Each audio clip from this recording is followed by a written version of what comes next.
بسم الله الرحمن الرحيم. أما بعد، فما توفيقي إلا بالله سبحانه وتعالى. معكم أبو علي حسين البلوشي، ونبدأ اليوم بإذن الله عز وجل الدرس الأول في كورس SEO. وقبل البدء أنبه إلى 6 أمور ينبغي معرفتها. أولا، على المتعلم أن يصبر ولا يمل، ويعلم أن هذا العلم قد يكون ثقيلا في البداية، لكن ثمرته عظيمة. هذا الأمر الأول. أما الأمر الثاني، فلا بد أن يعلم كذلك أن نتيجة SEO لا تأتي في ليلة وضحاها، فلا بد من الانتظار والمتابعة والعمل الدائم. لذلك نستفيد من هذا الأمر أن كل من يخبرك أنه مثلا يرفع موقعك خلال 24 ساعة أو خلال أسبوع أو خلال يومين، فاعلم أنه غير صادق، لأن المقصد من SEO الزيارات على المدى الطويل، والتحسينات تأخذ مدة ووقت، قد تأخذ شهرين، قد تأخذ 3، قد تأخذ إلى 6 على حسب. ثالثا، لا بد من التعلم الذاتي والتطبيق والمتابعة الدورية. ماذا نقصد بهذا الكلام؟ أي أنك من تنتهي من الدورة لا تكتفي بهذا، بل اذهب واقرأ أكثر وطبق، لأن التجارب تعلم الواحد، والتطبيق أمر لا بد منه. وكذلك هناك تحديثات تحدث باستمرار، قد تغير بعض النقاط أو تؤثر عليها، فلا بد من المتابعة. رابعا، أن هذا العلم مبني على التجارب واجتهادات، قد تكون بعضها صواب وبعضها لا. المقصد ليس عندنا إرشادات نتبعها حرفيا، إنما هي تجارب متخصصي SEO لفهم عوامل الرفع لدى جوجل، إذا كنا مثلا مستهدفين محرك بحث جوجل كما سيأتي. لذلك نستفيد من هذه النقطة. بعض الأمور التي سأذكرها قد لا يتفق معي بعضهم، كما أني أنا ممكن ما أتفق مع غيري في بعض النقاط. لماذا؟ لأن الأمر فيه أحيانا تجارب وفيه اجتهادات، فهناك أمور محتملة، وهناك أمور واضحة ظهرت بالتجربة الكثيرة مثلا. فلا بد الإنسان يوسع صدره للملاحظات ويستفيد من غيره. لا تستصغر معلومة، سواء أتى من شخص دونك في العلم أو أعلم منك، وهكذا. الأمر الخامس، أن هذه الدورة أساسا متقدمة للمبتدئ، لذلك قد تجد نوع من التفصيل لبعض النقاط، وهي قد تكون بديهية لدى البعض، لأن قد مرت عليه مرات كثيرة. لكن هنا أنا أقدم هذه الدورة لمن هم مثلي في بداية الطريق، ولمن يريد يتعلم بداية. لكن هنا سؤال: هل يمكن أن يستفيد من الدورة غير المبتدئ؟ الجواب نعم، بإذن الله عز وجل سبحانه وتعالى، لأن مهما كان الإنسان أعطي علما، إلا أنه قد يخفى عليه بعض الأمور. فنقول نعم، ممكن حتى المتوسط، حتى يمكن أعلى من المتوسط، قد يستفيد من الدورة، لكن التركيز سيكون بإذن الله عز وجل على المبتدئ، إلى أن يكون ذو اطلاع واسع، ليس فقط أننا نعطيه أساسيات وانتهى، لا، قد نتوسع في بعض الأمور ونذكر بعض الأمور التي قد لا تجدها في بعض الشروح، وهكذا. الأمر السادس والأخير بالنسبة للإحصائيات والدراسات التي تتعلق بمجال SEO التي نعتمدها يعني غالبا، لابد أن نعلم أن هذه الإحصائيات وهذه الدراسات التي تذكر غالبا مأخوذة من الأجانب، من المواقع الأجنبية، لذلك قد لا تكون دقيقة في المجال العربي. لماذا؟ لأن الدراسات في عوامل SEO بالمجال العربي شبه معدومة. يعني مثلا دراسة في تأثير كل نوع من أنواع باك لينك، سيأتي الكلام عن باك لينك، ونسبة الاستفادة، وهل تضر أو تنفع، ما عندنا حقيقة يعني. وقد يكون بعض الأخوة عنده يعني لكن ما يشاركها مع غيره، وقليل ممن يعني يذكر بعض الأمور التي قد تكون يعني مهارات خاصة فيها وتجارب خاصة فيه. لذلك غالب الإحصائيات والدراسات التي تذكر هي مأخوذة من المواقع الأجنبية. هذا أمر لا بد منه. فهذه يعني النقاط الستة التي أحببت أن أنبه عليها قبل أن أدخل في الشرح. نبدأ الآن بالعنوان الأول، وهو ما هو SEO أو ما هو SEO. هذا هو العنوان الأول. وقبل هذا لابد أن نعلم يعني أن هنا عندنا نحن اختصار SEO، والمقصود بهذا جملة Search Engine Optimization، ويراد بها تحسين محركات البحث. يعني هذا المعنى الحرفي، تحسين محركات البحث، وإلا المقصد يعني منه تطبيق عدة عمليات وخطوات لتجعل موقعك يعني صديقا لمحركات البحث. والهدف منه أنك تظهر في نتيجة رقم 1 في كلمات معينة عليها بحث من قبل الزوار والعملاء. وهذا سيأتي كلام عنه لما نتكلم عن محركات البحث وكيفية يعني عمل محركات البحث وهكذا. وهذه الخطوات يعني تطبقها بعد فهم لآلية عمل محرك البحث مثل جوجل مثلا، وفهم أهم العوامل لديها لرفع المواقع في نتائجها.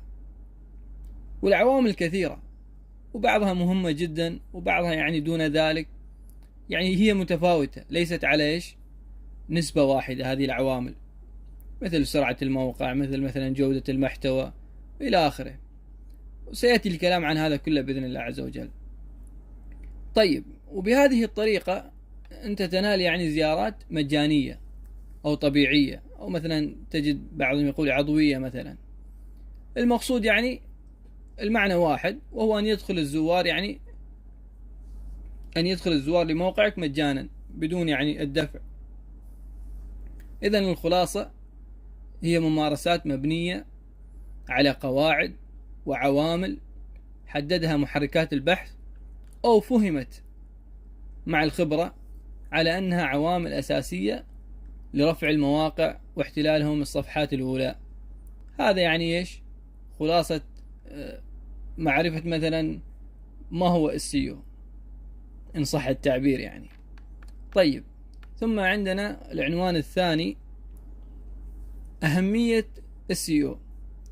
يعني يتبين لنا أهمية SEO عندما نعلم أن جوجل تستقبل ما يقارب 900 مليار بحث من الناس. يعني هذا يدل على أمر مهم، وهو أن الناس تبحث بشكل مستمر في جوجل. فكتاجر أو صاحب موقع أو مدونة لابد تعلم كيف تأخذ نصيب الأسد من هذه الزيارات. وهنا يأتي دور SEO. ونركز دائما على جوجل لأنه هو أكبر وأشهر محرك بحث في العالم، كما سيأتي تفصيل. يعني هو يستولي على 90% من سوق محركات البحث. ثم يأتي دور المحركات الثانية. وأيضا من الأمور يعني التي تحتاج إلى معرفتها أن 67% من الزوار، شوف 67% من الزوار يذهبون لأول 5 نتائج التي في الصفحة الأولى، وكذلك أغلبها تذهب للأول ثم الثاني ثم الثالث. لذلك تسعى دائما أن تكون في النتيجة رقم 1، ما استطعت الثاني، ما استطعت الثالث. دائما حاول أن تكون في هذه المواضع الثلاث. طبعا الهدف أنك تكون في إيش؟ في بداية الصفحة النتيجة رقم 1. طيب، وسيأتي التفصيل عن هذا كله بإذن الله عز وجل. طيب، بما ذكرنا يعني أهمية السيو، نذكر كنقاط مما يبين أهمية السيو أنه يقوي العلامة التجارية لشركتك. مثلا يعني تخيل لديك مثلا متجر ساعات باسم لمعان للساعات، لمعان للساعات. طيب، كل ما يبحث العملاء عن الساعات بأي مرادف، أو مثلا الساعات الرجالية، طقم الساعات مثلا، وهكذا بأي صيغة، يظهر لهم اسم إيش؟ علامتك التجارية. مع مرور الأيام يرسخ هذا الاسم في أذهانهم ويرون إيش؟ أنها علامة قوية ومشهورة. لماذا؟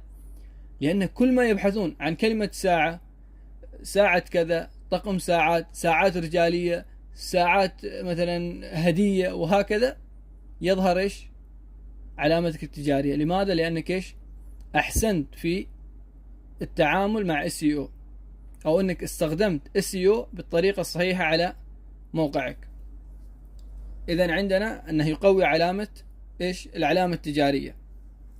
الأمر الثاني زيادة المصداقية لعلامتك التجارية. وكيف هذا؟ عفوا.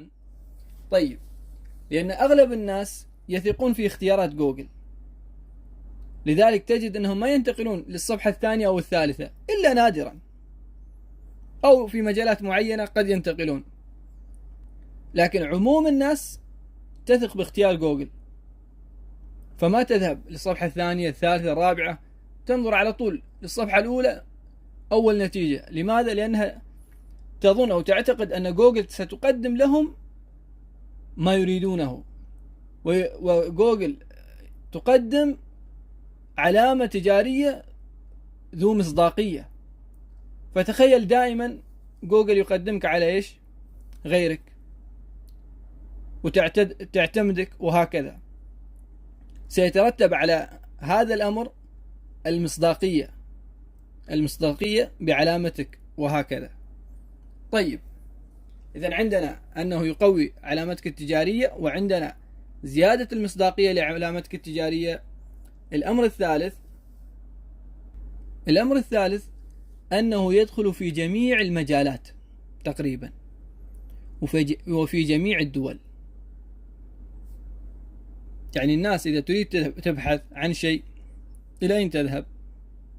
عادة تذهب إلى محركات البحث، سواء جوجل أو غيرها من المحركات.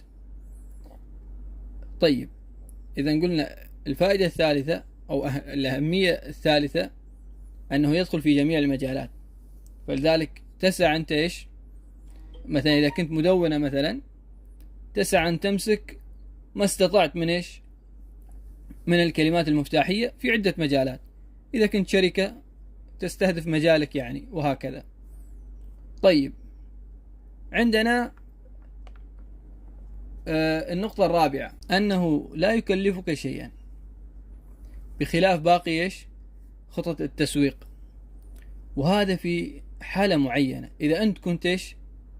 تعمل SEO بنفسك، مع أنه يعني في بعض الأحيان قد تشتري مثلا باك لينكات، لكن هذه التكلفة لا تقارن أبدا بباقي طرق إيش؟ التسويق، لأن تكلفة تسويقها أكثر بكثير. أما SEO فتكلفتها شبه إيش؟ معدومة، في حال أنك كنت أنت إيش؟ تعمل SEO لموقعك. الأمر الخامس أنه يقوي الإعلانات المدفوعة مثل إعلانات جوجل. قد يسأل يعني البعض كيف يكون هذا، وإيش تعلق SEO بالإعلان المدفوع؟ الإعلان المدفوع يجعل موقعك في أعلى نتائج البحث، صحيح؟ طيب، وكذلك SEO يجعل موقعك في أعلى نتائج البحث، فيصبح لديك أكثر من رابط في الأعلى، يعني عندك رابطين في الأعلى، تكون نتيجة رقم 1 بالإعلان، وكذلك نتيجة رقم 1 بالبحث الطبيعي أو العضوي، الذي يعني البحث الذي يكون مجاني. يعني ظهور كلتا النتيجتين بالأعلى يقوي موقعك وعلامتك التجارية، وكذلك يزيد نسبة دخول الزوار ونسبة الشراء، وهذا أمر واضح جدا. يعني عندك نتيجة رقم 1، نتيجة رقم 2 موقعك، فهذا يزيد نسبة أنهم يشترون منك. وهذا يعني هذا الأمر ينفع في حالتين، يعني هذه النقطة تنفع في حالتين. الحالة الأولى أنك مفعل إعلانات جوجل عموما، كأن تكون مثلا متجر وله مبلغ مخصص لإعلانات جوجل، ففي هذه الحالة أنت تستفيد. الحالة الثانية أن تكون تكلفة النقرة للكلمة المستهدفة منخفضة جدا. لاحظ أن الكلمة التي أنت تستهدفها تكلفتها تكون منخفضة جدا، فهنا أنت تفعل الإعلان، لأن ما يكلف كثير، مع بقائك أيضا في نتيجة رقم 1 في بحث جوجل. يعني صار عندك نتيجتين مثل ما ذكرنا في أعلى الصفحة. وهنا ملاحظة أن تسمع أحيانا في هذا الموضع اختصارين، تسمع PPC وهو اختصار لPay Per Click، والمقصود الدفع مقابل النقرة، يعني تدفع عندما ينقر أحدهم على إعلانك. وسعر النقرة يختلف بحسب الكلمة المستهدفة، يعني بعض الكلمات سعرها منخفض وبعضها عالي، مثل على حسب يعني المنافسة بين الشركات، عندنا الاختصار الثاني اللي يعني ممكن تسمعه SERP، وهو اختصار لسيرش انجن ريزولتس بيج، وهي قائمة البحث التي تظهر لك لما تبحث في محرك البحث. ايش معنى هالكلام؟ ايش القائمة اللي نقصدها؟ الآن لما تفتح المتصفح وتكتب www.google.com، طيب، ثم تكتب مثلا فوائد لعب كرة القدم، ضغطنا البحث، تظهر لك نتائج. هذه الصفحة هي المقصودة هنا، يعني هذه الصفحة التي تظهر لك النتائج اختصروها في SERP. طيب، هاي اختصارها يعني، عفوا. تمام. الأمر السادس في بيان أهمية SEO للمواقع أنه يجعلك منافس للمواقع الأخرى. يعني إذا المواقع المنافسة لك تستخدم SEO فهي ستتفوق عليك، لذلك عليك أن تنافسهم كذلك بSEO. فحتى تبقى في المنافسة فلا بد أنك تجاري المواقع التي تنافسك، فهذا أمر يعني لا بد منه. الأمر السابع تحسين ظهور موقعك في البحث المحلي. يعني لما يبحث أحدهم عن محل، عن مثلا شركة، وهو قريب من محلك، من شركتك مثلا، سيظهر لهم موقع محلك وشركتك. مثلا شخص ساكن في الرياض يبحث عن محل ساعات، سيظهر لهم متجرك في البحث وموقع المتجر، إذا أنت يعني كنت تستعمل SEO المحلي، وسيأتي تفصيل هذه الأمور كلها إن شاء الله. الأمر الثامن يحسن استخدام موقعك للزوار. SEO يحسن استخدام موقعك للزوار. وكيف يكون هذا؟ نحن عندنا شيء اسمه تجربة المستخدم، يعني تحسن تجربة المستخدم حتى الزائر يبقى في موقعك أطول مدة ممكنة. مثل أنك عندك المحتوى المميز، سرعة الموقع مثلا جيدة جدا، في تباين بين الألوان. سيأتي الكلام عن تجربة المستخدم بإذن الله عز وجل بالتفصيل، لكن المقصود هنا أن من أهمية السيو أنه سبب من الأسباب أن الزائر يبقى في موقعك، وأن يتنقل في صفحات موقعك، وهذا يرجع لك لعائد نافع، سواء في رفع النتيجة في جوجل، سواء في مثلا الشراء، سواء إذا كنت تضع إعلانات آدسنس مثلا، في مشاهدة الإعلانات أكثر، في النقر على الإعلانات أكثر، وهكذا. الأمر التاسع، تأثيرها يبقى على مدى الطويل، وهذا صراحة من أهم الأمور في السيو.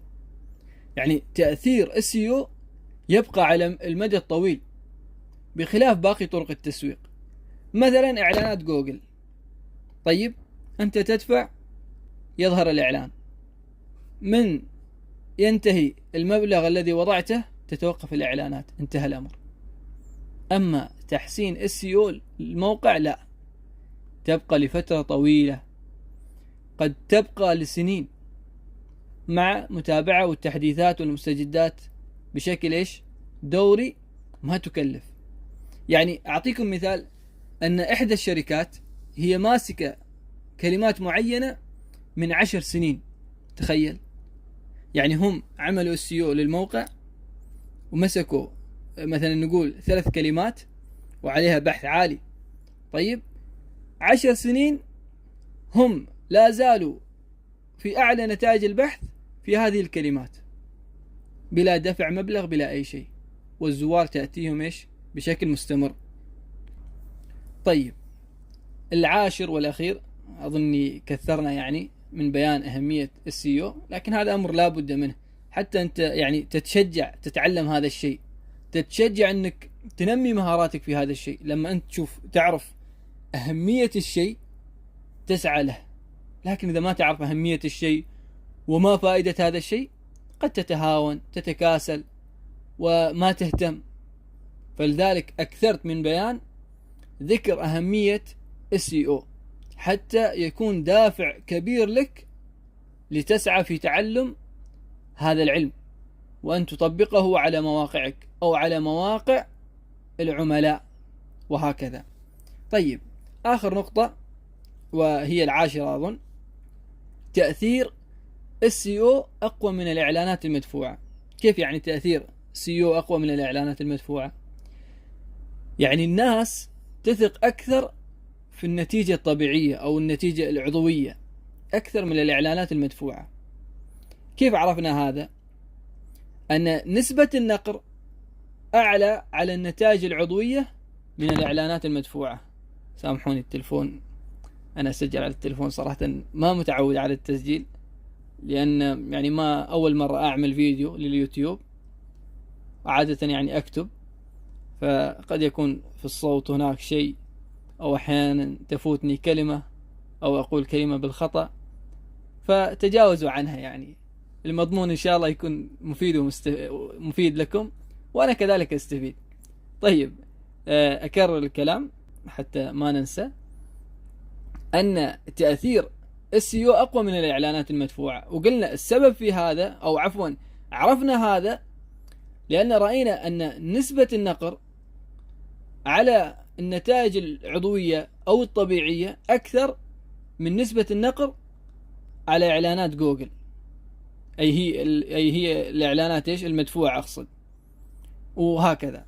طيب هذه خلاصة العنوان الثاني، ويكون هذا دافع لنا أن نتعلم هذا العلم، وأن لا نتهاون، وأن لازم يعني ننمي مهاراتنا. أخذت الدورة هذه، طيب بعد الدورة طبق، حتى أثناء الدورة طبق، وهكذا. نبدأ الآن العنوان الجديد، أقسام السي او. أنا ما أدري هل يعني بعض من بدأ بدورات يسميها أقسام، لكن أنا أسميها أقسام للSEO، يعني ذكر أنواع SEO. ولا بد نعرف أن التقسيمات تكون بعدة اعتبارات وعدة تقسيمات، لكن نحن نذكر مثلا باعتبار معين أو مثلا أشهرها. طيب، هذا المقصود. عندنا الSEO ينقسم إلى قسمين. القسم الأول SEO الداخلي، ويراد به كل ما يتعلق بداخل الموقع والصفحة. طيب، القسم الثاني SEO الخارجي، ويركز على الأنشطة التي تؤثر على ترتيبك في البحث، لكنها من خارج موقعك. من خارج موقعك. هذا هو. طبعا منهم من يقسمه إلى 3 أقسام. نحن ذكرنا قسمين، صح؟ منهم من يقسمه إلى 3 أقسام، يزيد يعني قسم ثالث، وهو SEO التقني، وهي عبارة عن أمور تقنية تؤثر أو قد تؤثر في موقعك. والهدف الأساسي من هذا القسم أنك تتأكد أن عناكب جوجل تستطيع الدخول إلى موقعك، وأنها تستطيع أن تفهرس الموقع من دون أي مشاكل. هذا هو الهدف الأساسي من SEO التقني. طيب، ومنهم من يجعله 4 أقسام. لاحظنا أن الأقسام كثرت. طيب، يعني يضيفون قسم رابع، وهو SEO المحلي. وهذا حقيقة يعني خاص بالشركات المحلية التي تستهدف الناس، يعني في المدينة نفسها مثلا، أو في الولاية، أو في البلدة، وهكذا. طبعا هناك من يفصل أكثر، يعني من يجعل SEO 5 أقسام، منهم من يجعله 7 أقسام باعتبارات يعني. لكن حقيقة أنا أمشي على التقسيم الثلاثي، الثلاثي، لأنه شامل لكل شيء. إذا ذكرناها خلاص يعني تشمل كل الأمور. التقسيم الثلاثي، القسم الأول SEO الداخلي، ويشمل اختيار الكلمات المفتاحية أو الكلمات الرئيسية المناسبة، كذلك جودة المحتوى، تحسين عناوين المقالات، تنسيق الصفحة، الربط الداخلي بين الصفحات أو المنتجات أو المقالات، تحسين الوصف، تحسين الصور، عندنا تحسين معدل الارتداد. هذه أمور كلها تخص SEO الداخلي. طبعا يا أخوة بنتكلم عنها كلها بإذن الله عز وجل خلال هذه الدورة. كل ما يذكر الآن بإذن الله عز وجل يكون له يعني موضع خاص نفصل فيه تفصيل بإذن الله. القسم الثاني SEO الخارجي، ويشمل باك لينك. طبعا الباك لينك أشكال وأنواع، وله استراتيجيات يعني كثيرة. نحن بإذن الله عز وجل لما نأتي نتكلم عن باك لينك سنذكر يعني استراتيجيات عدة، ونذكر أنواع وأشكال، ومنها الضار ومنها النافع. بنتكلم عن هذا كله. طيب، كذلك من يعني SEO الخارجي مواقع التواصل الاجتماعي، سواء فيسبوك، سواء تويتر، سواء مثلا ريدت، وهكذا. طيب، وكذلك منها تحليل المنافسين ومعرفة نقاط القوة والضعف. وعندنا كذلك مثلا تحليل أدوات نشر في مواقع أو مثلا غيره. هذه الأمور تدخل في SEO الخارجي. طبعا التحليل مثلا ما يعتبر عامل في نفسه مثلا، لكن مثل ما نقول وسيلة ليش؟ لمعرفة عوامل الرفع، أو وسيلة للتقدم على المنافسين، وهكذا سيأتي الكلام عنها بإذن الله عز وجل. عندنا القسم الثالث والأخير SEO التقني، ويتضمن كذلك أمور، منها تسريع الموقع، منها توافق الموقع مع الجوال الهاتف، التأكد من سلامة الأكواد ونظافتها وسهولتها، إضافة ملف روبوت وضبطه، إنشاء خريطة الموقع سايت ماب، عندنا تحسين الروابط وبنية الموقع، تحسين تجربة المستخدم عموما، البحث عن أخطاء الزحف وحلها، مراجعة الفهرسة وتسريعها، فهرسة الموقع لدى جوجل، إضافة أكواد سكيما وضبطها، أمان شهادة SSL يعني يكون عندك HTTPS مفعل، تحويل الروابط، يعني تحويل الروابط أنواع سيأتي الكلام عنها، كذلك ما يتعلق بأخطاء الصفحات مثلا سواء التي تتعلق بالسيرفر أو تتعلق مثلا بعدة تحويلات إلى غيرها. يعني هي في عدة أمور سنتكلم عنها، يعني الآن ليس موضع التفصيل، يعني هذه العناوين التي ذكرتها بإذن الله عز وجل أشرحها كلها في هذه الدورة، لكن كل شيء في موضعه، كل شيء في موضعه. طيب، بعد أن انتهينا يعني من هذا العنوان، نبدأ بالعنوان الذي بعده. العنوان قد يكون غريب نوعا ما، القبعات الثلاث في SEO. القبعات الثلاث في SEO، يعني قد يتعجب البعض إيش القبعات الثلاث في SEO؟ عندنا استراتيجيات العمل لما تعمل في SEO، هذه الاستراتيجية ممكن نحن نقسمها إلى 3 أقسام، وكل استراتيجية نعطيها اسم. الأولى القبعة البيضاء، الثانية القبعة السوداء، الثالثة القبعة الرمادية. طيب إيش الفرق بينهم، أو إيش هي أساسا نتكلم عنها الآن؟ القبعة البيضاء أي أنك تأخذ بقواعد جوجل حرفيا ولا تخالف إرشادات جوجل، هذا في حال أنك كنت تعتمد على جوجل في موقعك، يعني لا تخالف القوانين، لا تتلاعب، لا تعمل أي شيء يعني جوجل يراه أنها مخالفة، أنها محاولة تلاعب. هذه هي القبعة البيضاء، يعني شغلك نظيف بتعبير آخر. طبعا أنا يعني أحاول أتكلم بالفصحى، لأن اللهجة التي أتكلم فيها قد لا تكون مفهومة للبعض، لأن المتابعين سيكونون من عدة دول، وكل دولة لها لهجة معينة، فاخترت أن أتكلم بالفصحى ومع التجاوز يعني الأخطاء التي قد تسمعونها. طيب، القبعة السوداء هذا هو القسم الثاني، والمقصد من هذا استخدام طرق غير مسموحة لدى محركات البحث، والغرض منها التلاعب بنتائج البحث.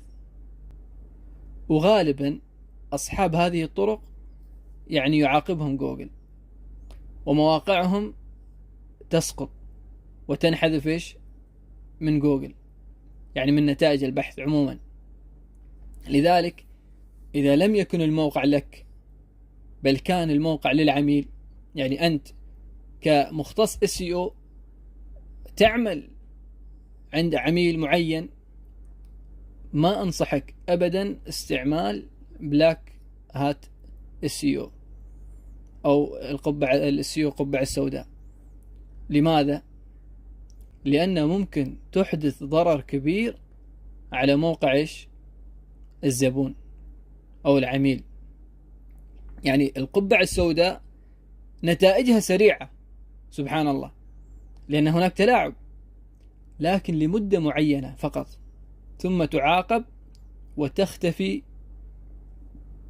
بعكس البيضاء عكس ذلك نتائجه بطيئة، تأخذ مدة، لكن على المدى الطويل تستفيد. فممكن نقول الهدف من القبعة السوداء الفوائد السريعة، ومن البيضاء الفوائد طويلة الأجل. طويلة الأجل. طيب، عرفنا القبعة البيضاء والسوداء، ما هو طيب القسم الثالث؟ ما هي القبعة الثالثة؟ هذه القبعة قد يذكرها البعض وقد لا يذكرها البعض، يعني قد يوافق بعض عليها وقد لا يوافق بعض عليها، لكن نحن نرى يعني أنها موجودة عمليا، يعني القبعة الرمادية. والمقصد من هذا أن هذا القسم مزيج بين الاثنين، يعني أخذت شيء من القبعة البيضاء مع القبعة السوداء، دمجت بينهم إن صح التعبير، أو أنك مثلا تحاول يعني تخفف من التلاعب إن صح التعبير. طيب المهم المقصد به يعني التقدم كذلك في التصنيف في محركات البحث، لكن بطرق ما تكون يعني واضحة جدا، أو أنها مثل ما نقول ما وصلت إلى مرحلة الخطر، أو أنها قريبة من الخطر. طيب نذكر بعض الأمثلة سريعة يعني قبل أن ننتهي من هذا القسم. طيب القبعة البيضاء مثاله محتوى مفيد، مثلا يلبي احتياجات الزائر، يلبي ما يريده الزائر، موقع سريع ومناسب للزوار. هذه أمثلة. أما القبعة السوداء مثلا منها شبكات PBNS أو PBN، سنتكلم عنها عند باك لينكات، وهل يعني هذه الشبكات تستعمل ولا ما تستعمل. المهم هي من ضمن القبعة السوداء، لأنها تعتبر محاولة تلاعب، وقد تكون أحيانا واضحة جدا وأحيانا قد تكون مخفية، سيأتي الكلام عنها عند باك لينكات إن شاء الله. طيب منها مثلا إضافة روابط موقعك إلى تعليقات على المدونات بشكل عشوائي. منها مثلا تقديم نسخة مختلفة للعناكب عن نسخة الزوار، يعني تقدم صفحة لعناكب جوجل، لروبوتات جوجل، مختلفة عن ما تقدمه للزوار. طبعا هذا نوع من أنواع التلاعب. منها حشو الكلمات الرئيسية بكثرة، وهذا يعتبر كذلك من القبعة السوداء. طبعا هذا صار أمر أوضح لدى جوجل الآن، يعني قد لا تأتي حتى بنتيجة سريعة، قد تسقط على طول مثلا، لكن المهم هي تعتبر من طرق القبعة السوداء، وكانت تستعمل، وكانت يعني طريقة نافعة لمدة زمنية معينة فقط. طيب منها مثلا استعمال آلاف باك لينكات للصفحة الواحدة، دفعة واحدة مثلا. ومنها تبادل الروابط مع المواقع الأخرى، والله أنا أعطيك رابط تعطيني رابط، وهكذا. التلاعب واضح، يعني إنك تتلاعب حتى تصل لنتيجة رقم 1. طيب المحتوى المكرر إذا كان تكرار، يعني مثل ما تقول نسخ لصق، هذا غالبا يعني جوجل يعني ما يضع أساسا في الصفحات الأولى، شبه مستحيل، إلا في حالات معينة يعني ما أريد أذكر تفاصيلها، يعني ما لها داعي. لكن المقصود بالمحتوى المكرر يعني هذا اجتهاد مني، يعني عليه تعديل بسيط، تعديل طفيف خفيف، فهنا ممكن أنك تقدم مثلا، ثم بعد مدة ترى أنك يعني خسفت إلى الصفحات مثلا 7 5 أو 10، أو حتى أنك تختفي من النتائج. ومنها مثال على ذلك كذلك ما ترجم آليا، يعني دون مراجعة بشرية. واحد يذهب لموقع إنجليزي ينسخ ويلصقه في موقع عربي. لاحظ أنا ذكرت شيء بدون مراجعة بشرية، بدون مراجعة بشرية، يعني الترجمة قد ما تكون مفهومة أساسا، فهذه تعتبر من طرق القبعة السوداء، يعني لها آلية معينة يمشون عليها، مثلا ينزل كميات كبيرة في مدة قصيرة، فمثل ما تقول يأخذ فهرسة كبيرة مثلا. المهم هاي منها يعني. الثامن سيو سلبي.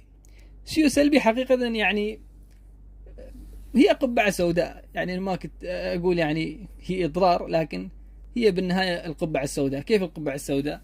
السيو السلبي المقصد منه انك يعني تضر المنافس. طبعا انت لما تضر المنافس شو راح يصير؟ هو ينزل وانت ايش؟ ترتفع. اعطيك مثال عليه.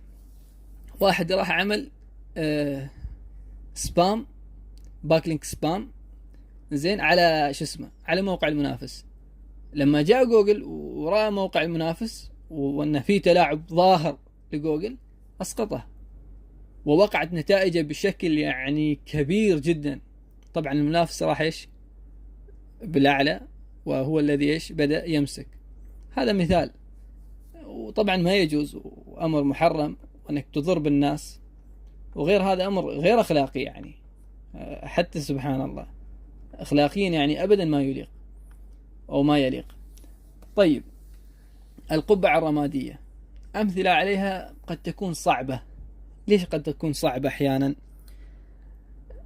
لان يعني من يتعامل بهذا الامر قد يقع احيانا في جانب القبعة البيضاء، واحيانا في جانب القبعة السوداء، لان مثل ما قلنا انه خط وسط بين الاثنين.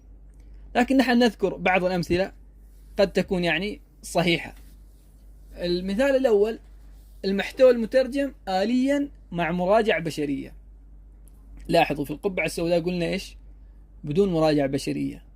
اما هنا انك تترجم من مواقع الأجنبية، لكن تراجع وتصحح وتجعل الجملة مفهومة. هذا شيء نافع، وهو يدخل ضمن القبعة الرمادية. طيب، مثال الثاني: المحتوى معاد صياغتها، لأنها لا تزيد فائدة زائدة لكنها تفي بالغرض. يعني حتى بعضهم قد يدخلها في القبعة البيضاء، لكن يعني ما يقدم فائدة كبيرة، أو ما يقدم حتى فائدة زيادة مثل ما نقول زائدة على مواقع المنافسين. إنما يأخذ نفس الموقع المنافس، يعيد صياغتها وينزلها عنده. هل هو نافع؟ نعم نافع. هل يفهرس؟ نعم يفهرس. لكن مثل ما قلنا أنها إيش؟ يدخل في القبعة الرمادية، يعني في خط الوسط. طيب، عندنا تبادل روابط مع موقع وسيط بين الموقعين. يعني نحن هناك في القبعة السوداء قلنا تبادل روابط بين موقعين يعتبر القبعة السوداء. هنا لا، يجعلون بينهم وسيط. طيب، كيف صورتها؟ سيأتي في كلامنا عن باكلينكات. نحن ذكرنا في الباكلينك راح نذكر عدة استراتيجيات بتكون منها هذا إيش؟ هذا الأمر بإذن الله عز وجل. مثال الخامس: جيست بوست.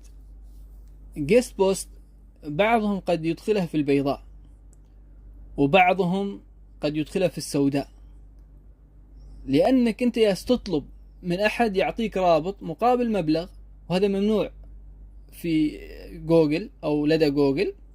طيب، لكن الصواب بالنسبة لي أنا هو يعتبر في الرمادي، لأن جوجل ما ممكن أنه يعرف.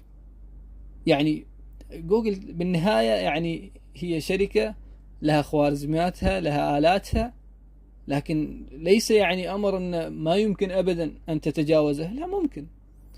فمثل هذا، مثل ما ذكرت لكم، أن بعضهم يدخل في البيضاء وبعضهم في السوداء، لكن يعتبر رمادي لأن فيه تلاعب، لكن تلاعب غير مكشوف وغير مضر عموما. طيب، المثال الخامس: شراء دومين منتهي. شراء دومين إيش؟ منتهي، لكن لابد من معرفة الطريقة المثلى للاستفادة منه، وإلا يعني شرائك لهذا الدومين بلا فائدة. يعني شراء الدومين المنتهي له عدة استراتيجيات، بعضها تنفع وبعضها يعني ما تنفع أساسا. وطيب، متى تفصيلها عشان نشوقكم؟ يعني عندما نتكلم عن باكلينك بإذن الله عز وجل نذكر النافع منها وغير النافع، وكيف ممكن تستفيد منها وكيف إنه ممكن ما تستفيد منها. طيب المثال سلمكم الله وين وصلنا؟ السادس إضافة الموقع في دليل المواقع، لكن تكون يعني أدلة بنفس المجال، بنفس إيش؟ المجال. طيب منها إضافة الكلمات الرئيسية إلى أقصى حد مسموح به. لاحظ، إضافة الكلمات الرئيسية إلى أقصى حد مسموح به. طبعا لم يحدد جوجل نسبة معينة، يعني ما حدد جوجل أن هذه النسبة هي أقصى حد، إنما جوجل دائما ترشد لكتابة مقالة مفيدة نافعة تلبي احتياج الزائر وفيها المحتوى القيم. لكن كمتخصصي SEO يرون أن هناك نسب معينة ممكن استعمال أو التكرار فيها إيش للكلمة الرئيسية، وسيأتي الكلام عن هذا عند كلامنا عن الكلمات الرئيسية بإذن الله عز وجل. بهذا ننتهي من هذا العنوان وننتقل معكم إلى عنوان آخر. أطلنا أظن، لكن يعني بإذن الله عز وجل يكون فيه النفع. مجالات SEO. مجالات SEO، والمجالات التي يدخلها SEO هي تقريبا جميع المواقع، لكن ممكن نقسمها من باب التسهيل فقط. من باب التسهيل إيش فقط؟ أولا مواقع المقالات والمدونات، سواء كانت العامة، يعني سواء العامة أو الشخصية. الثاني المواقع الإخبارية. المواقع الإخبارية. المجال الثالث المتاجر الإلكترونية والشركات، وطبعا مجالاتها كثيرة جدا، يعني أفرع المتاجر الإلكترونية والشركات كثيرة جدا. الرابع الشركات المحلية الموجودة على أرض الواقع. الشركات إيش؟ المحلية الموجودة على أرض الواقع، يعني تستهدف من يبحث بالمحركات البحث ممن حولك. مثال، يعني الآن أنا لدي محل أبيع فيه العود ودهن العود. طيب وين محلي هذا؟ بجدة أو الرياض مثلا. طيب الآن أنا أفكر كيف ممكن أستغل جوجل في الترويج لشركتي أو لمحلي بتحسين SEO المحلي، بحيث يعني إذا شخص قريب من الرياض، قريب مني، كتب في جوجل دهن عود، يظهر له جوجل إيش؟ موقعي أنا وموضع محلي بالرياض، حتى هذا الذي يبحث يأتيني إيش؟ في محلي بالرياض. هذه خلاصة يعني العناوين التي ذكرتها وخلاصة الدرس الأول. وأنا أنصح يعني المراجعة الدورية، يعني دائما تراجع، وأنصح كذلك بكتابة ما تراه أنه مفيد. طيب، لأن سبحان الله الشيء الذي ما تكتبه تنساه، والشيء الذي ما تراجعه تنساه. كذلك من الأشياء التي يعني تخليك تحفظ الشيء التطبيق العملي. واعذرونا على إذا كان هناك يعني تقصير أو أمر آخر. حاولنا يعني في هذا الدرس الأول أن نظهر لكم أهم النقاط الأساسية، ثم يعني في الدرس الثاني نتكلم عن أشياء أخرى ستعرفونها إن شاء الله. وإذا كان هناك أي سؤال يتعلق بما ذكرت اذكروا لي إياه، سواء في فيسبوك، سواء مثلا في موقع آخر، أو تحت في التعليقات على يوتيوب، وإن شاء الله أجيب على الأسئلة.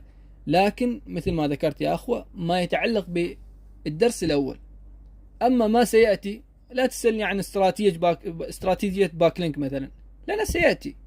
لكن شيء ما فهمته مثلا أنا تكلمت فيه وأنت ما فهمته، اسألني وأبشر يعني بالإجابة. وإذا كان هناك ملاحظة أخرى، سواء على الإلقاء، سواء على المدة، سواء على الأسلوب، أو أي أمر آخر، أو حتى زيادة فائدة، يعني ممكن أنا نسيت شيء أو ممكن أنا أخطأت في شيء، زدني يعني، ما في مانع أستفيد منك، لأن نحن كلنا الآن نتعلم من بعض.